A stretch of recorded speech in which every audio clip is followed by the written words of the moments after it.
Well, hi again, everybody, and welcome to another episode of 100 Yards of Football, our Legends Edition. And today I'm joined by Brian LeBel.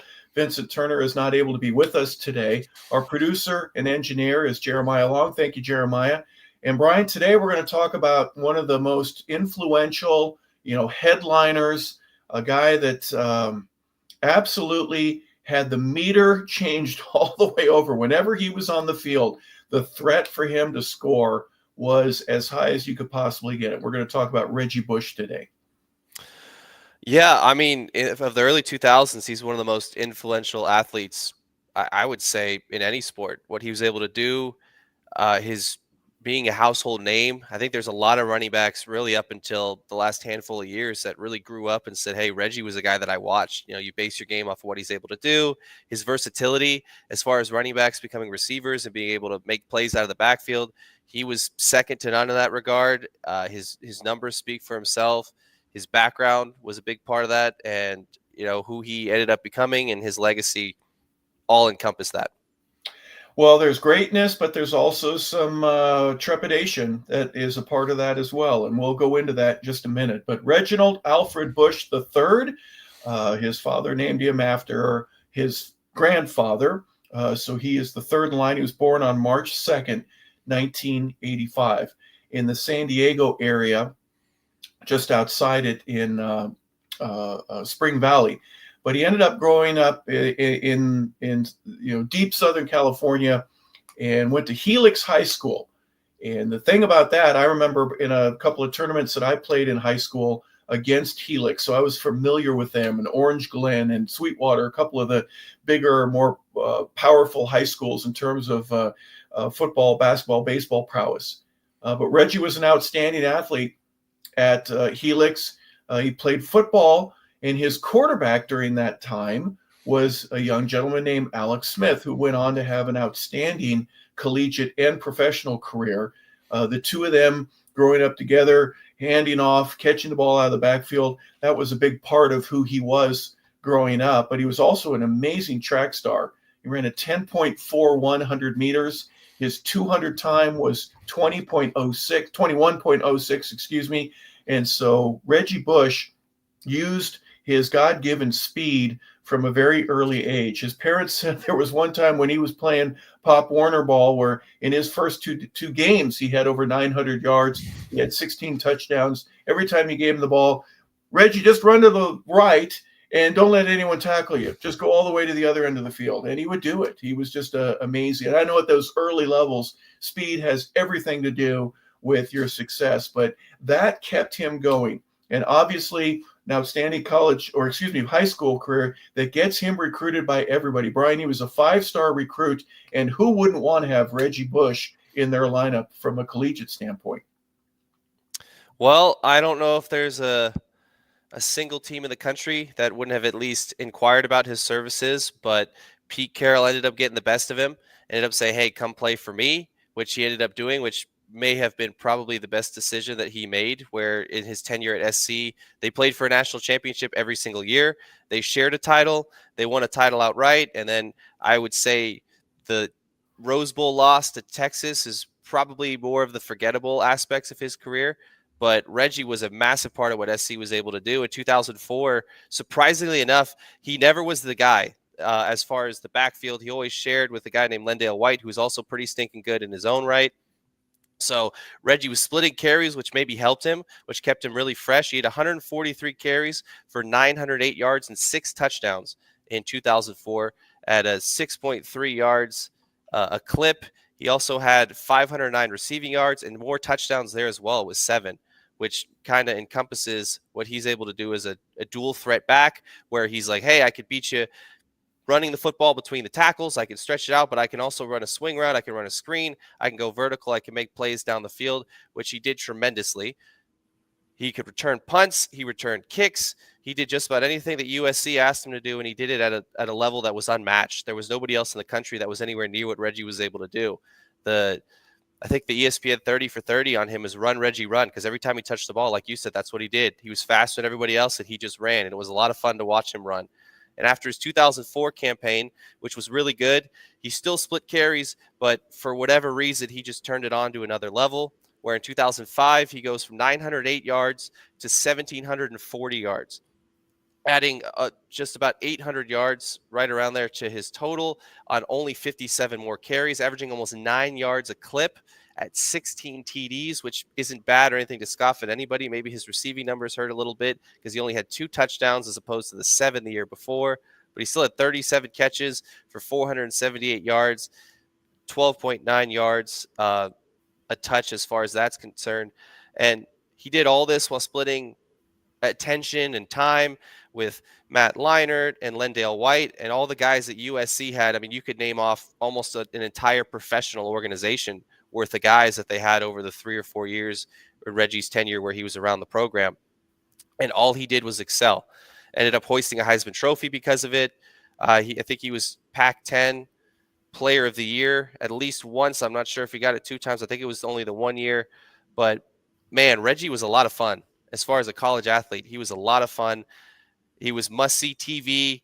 A lot of times you get him on a Saturday, you get him in the late window. So here on the East Coast, you get him maybe the 3:30 start time, or maybe you get an 8 o'clock, viewing where he's always in prime time, and there was a reason for that. What he was able to do on the football field was pure entertainment, and it was something to behold. Yeah, and you mentioned the Texas game in the Rose Bowl. Probably one of the greater games, even though SC lost, and I root for SC personally. Big fan of the school, and my love for college football really started because of watching them. But the Notre Dame, the Bush Push game, obviously, big games abounded because SC was so good at that time. And again, playing for national championships, even though they tied or at least co-shared one. How do you explain that? It's not just him too. And you mentioned some of the other great players at SC. Obviously, that was a big key for it. Pete Carroll was able to recruit like crazy, did an outstanding job. But his college career, while winning a Heisman and then having his high school teammate Alex Smith being a runner-up and a finalist, that was obviously a thrill for him there. Being in so many of those big games. Anything and everything at SC, right? The accolades, the fame, the fortune, if you will, but that fortune aspect of it ended up being a portion of his resume that sticks with him, unfortunately, like eggs to a wrought iron pan. It just it's a part of it. Let's get a little bit into the investigations and some of the issues. In 2005, that was his senior year. Evidently, there was a gentleman named Lloyd Lake who was an agent who had lent some money out, at least in a lawsuit that he filed in November of 2007. He said that Reggie and his family owed him approximately $291,000. He had kept account of that. Outside of a banker and outside of the guy that you meet at the corner, that is going to give you a high interest loan, so to speak, and break your legs if you don't do it right. Lloyd Lake is alleging that he gave gifts, cash, even a limo ride to the Heisman Trophy celebration there in New York. He paid for all of that and was not compensated back in return. Give me an overview of your thoughts about Reggie, not only just the great career we understand, but initial understanding of what happened and how the NCAA ends up beginning an investigation in 2007 and 8, and it culminates in 2010. Well, it's night and day to comparing, what you have now, because with the NIL stuff, we're seeing money being thrown around by different entities to all these players. I think the big issue for him wasn't necessarily that he was doing it. I think it's that he got sloppy and he got caught, because you could talk about anybody. I remember they were talking, I believe it was Lendale White going back, talking about his SC days where he got a really nice apartment and there's, hey, $60,000, $70,000 cash sit on the table. Hey, who's this for? And all the colleges were doing it. But Reggie's issue was the NCAA found out. It became very public because Reggie Bush is a very, public figure. Everyone knows who Reggie Bush is. And I think the downfall for him was the NCAA was put in a position where what they do a lot is they had to make an example of somebody. I think they ended up doing that with Reggie, and unfortunately, they ended up stripping his Heisman Trophy from him as a result. Yeah, that's the culmination of all the things that happened. But with the limousine ride and the money and his parents having a home up there. I don't know this, but the rumor is that there are some parents at schools all over that are able to make it to the game, and somehow or another there's a compensation for that. Someone picks up the tab for the hotel, the car, maybe some of the meals. And again, whether it was sloppy or not, Reggie denies all of this and has, you deny till you die. That's been his philosophy. But there are some things that did take place, especially with the agent, that unaccounted for. Now, I'm not sure. It's just a few dollars short of 300,000. I'm not sure if the agent is saying, that's just to make me whole.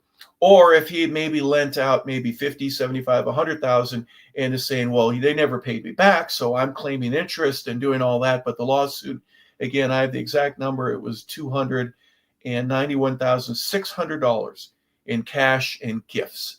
And there's really nothing much more that is proven other than there was a limousine that was paid for. And again, I mentioned that was to go to the Heisman Trophy Awards.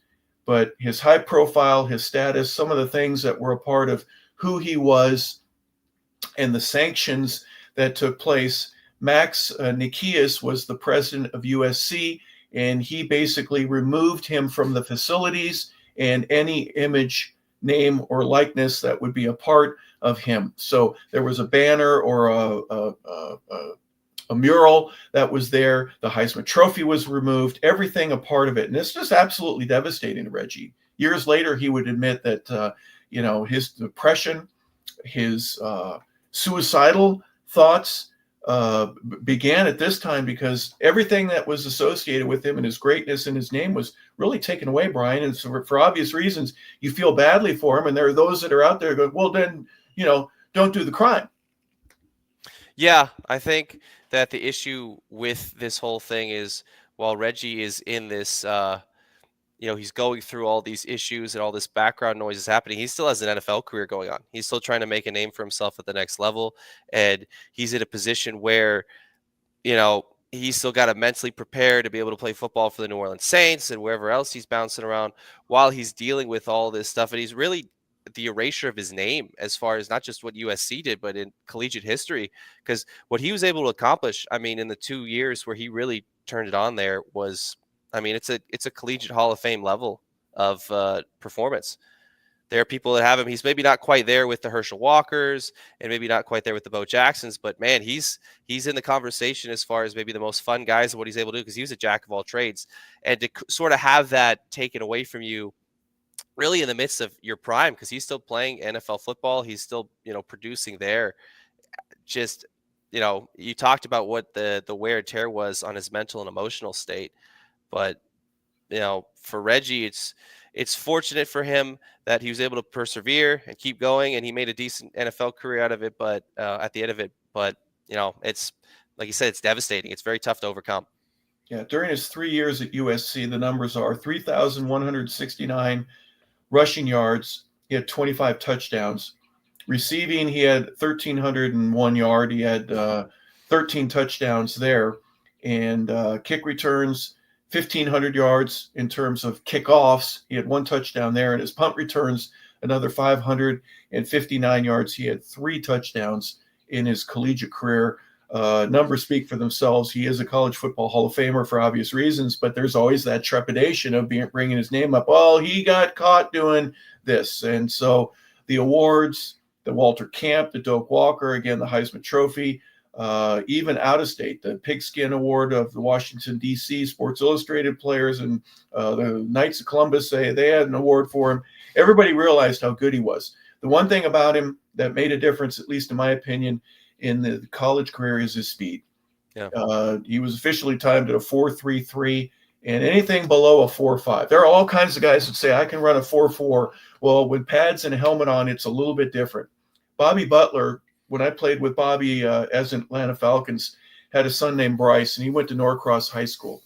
Very good player. He ended up going to SC. And I asked Bobby one day, I go, how fast is fast? Well, how do you know? He goes, 4.5 in full pads on game day is where you see a guy running and he runs away. Everyone is trying to chase him, and he he grows that gap in between them. He spreads it out. That's game breaker speed. And Reggie obviously had that, and that carried over into his Saints career. He was drafted in the 2006 season, had a pretty nice career. One of the rookie, finalists for rookie of the year, made the all rookie team with the Saints. But again, all these other things that were going on in the back of his head, I had to imagine it affected him at least a little bit. But he had a good career. I know there's some folks that say that he was a bust because he didn't do this, that, or the other. Guess what? His third year in the league, they won a Super Bowl. So he was a part of that Saints roster that improved. He got a call from Drew Brees the day that he was drafted. Drew calls him up, "Hey, man, I can't wait to play with you. I'm glad that you're here. We look forward to bringing you to camp." And that really got him going and motivated from a professional level.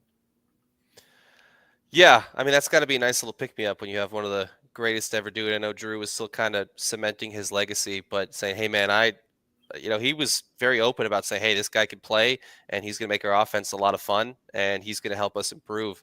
And I think if you look at Reggie throughout his tenure, I don't know if he scored a lot of them, but I don't really know if there's a boring or mundane touchdown in the group. What he was able to do as far as, every time he had the ball in his hands, it was fun. It was something that was enjoyable.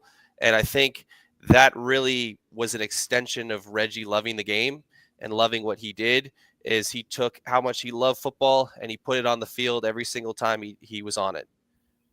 With his just you go on YouTube, you can look up highlights. There's probably 20-30 minutes of him just running away from people, jumping over people, leaping to the end zone, going around guys. He had so many plays where he'd start on the left side of the field, work back all the way to the right side of the field, and end up scoring a touchdown between the hashes. And there's not really anyone else in the history of the game that was able to do stuff like that at the collegiate level. Yeah, Barry Sanders ended up becoming a better pro, I think, than he was a college player. And that isn't to say his college career was absolutely fantastic, but he certainly made those types of runs in a way that offensive linemen would just put their hands up like I'm doing right now with your thumbs out. That's the universal symbol for I don't know, I don't get it. I don't know what to do right here. I don't know how to block for this guy because he's all over the place. Reggie's rookie season, he averaged 3.6 yards per carry. He had 6 touchdowns with the Saints that first year, 8.4 yards per reception. And I think that was really a key to him being a Drew Brees guy, where Drew says, if I get in trouble and I got to check it down, I can give it to him and he's going to get the first down. That's the thing I think about it that made Drew better. His outstanding accuracy down the field was simply amazing. But for him to be able to keep the ball moving, and then their offense just started rolling. 2007, 2008. Remember, these are Katrina years. These are issue years where a lot of things are going on, and New Orleans was literally going to move and take their stadium wreckage and leave that behind and move to another city. But in 2009, he averaged 5.6 yards per carry, 7.1 through the air. He had 3 touchdowns through the air.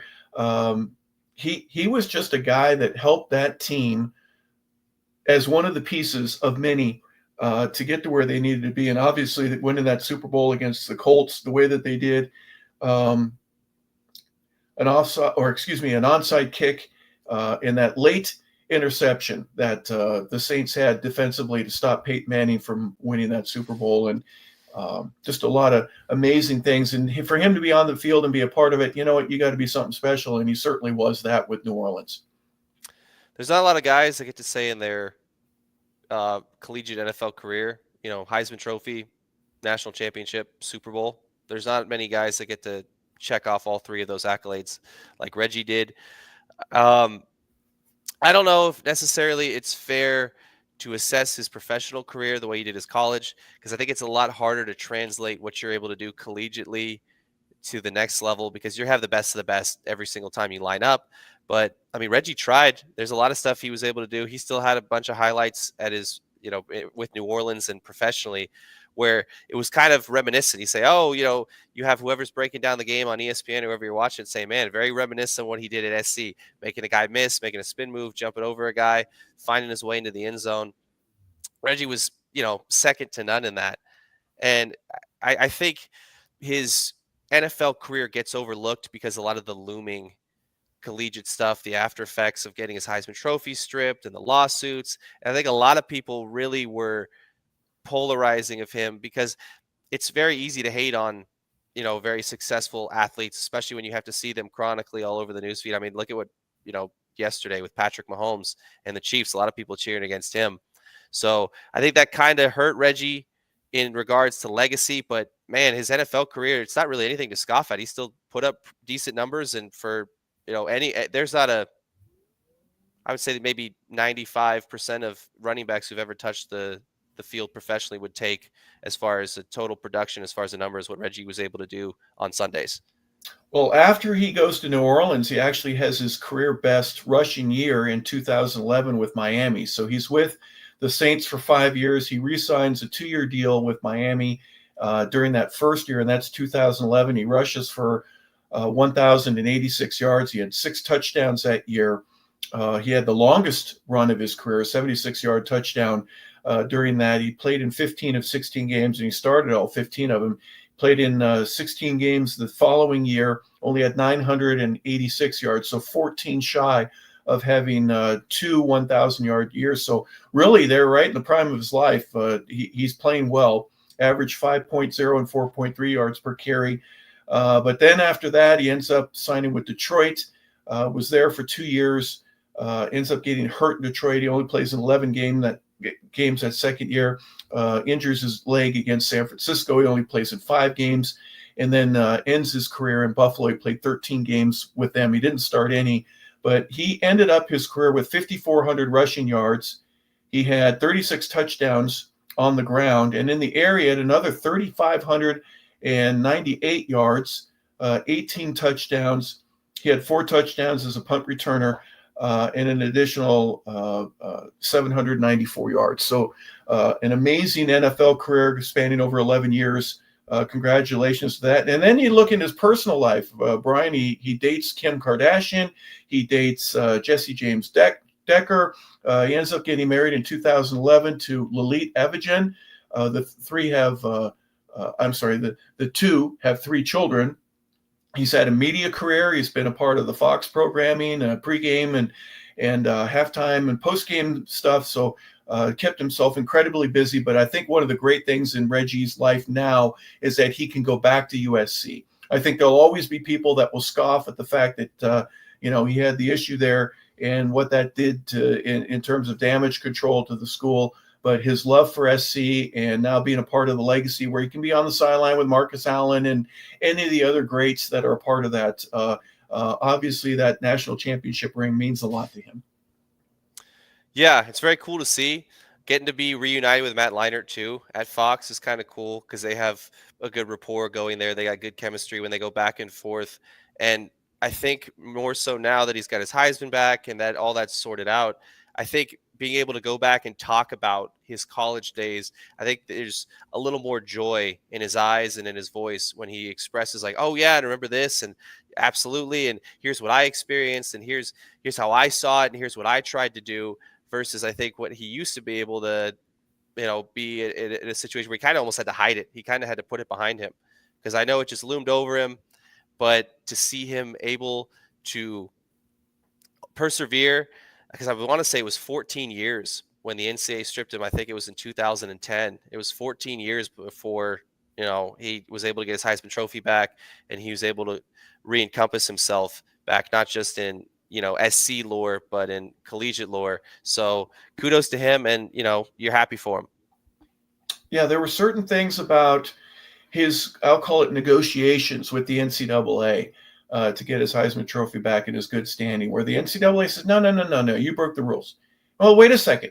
You're allowing players to make more money than I would have ever been able to make. Now I shouldn't be penalized for that. And in a way, the NCAA had to kind of yield and go, I guess you're right. But even though there was a rule in place and you could say, no, you broke the rule, and you weren't allowed to do that. You weren't allowed to have an agent back in those days, and you certainly couldn't accept any money or gifts from them, and you did. So I see the tug of war that would exist between those two entities, but the NCAA did have to relent. Their decision to penalize him specifically went a little bit over the top, and to take his Heisman Trophy, or at least have him give it back and forfeit all of the games and everything that was a part of that, the controversy surrounding that. You can pick sides, folks, if you choose to. I'm just saying that there was a resolution, and Reggie did get his Heisman Trophy back. He did get his good standing with the University of Southern California, at least for him as a member of their alumni and a guy that they would want to have on their campus.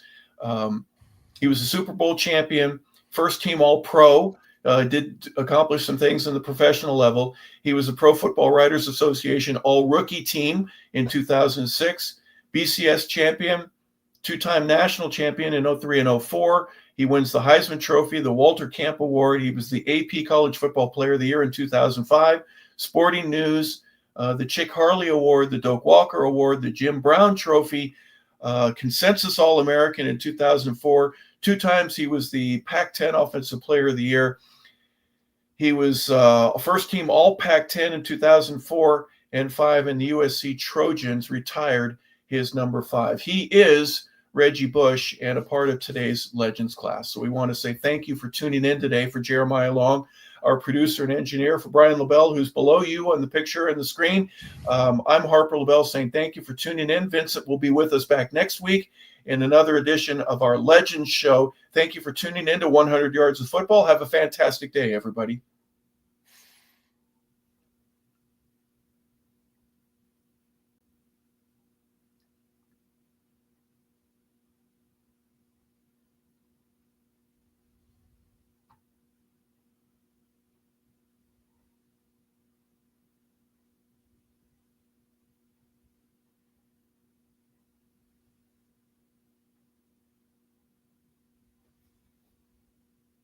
Push, push, push. Brian, why don't we back out? It'll end the show. I'm going to, oh, did you get it? What do you suggest, Jeremiah?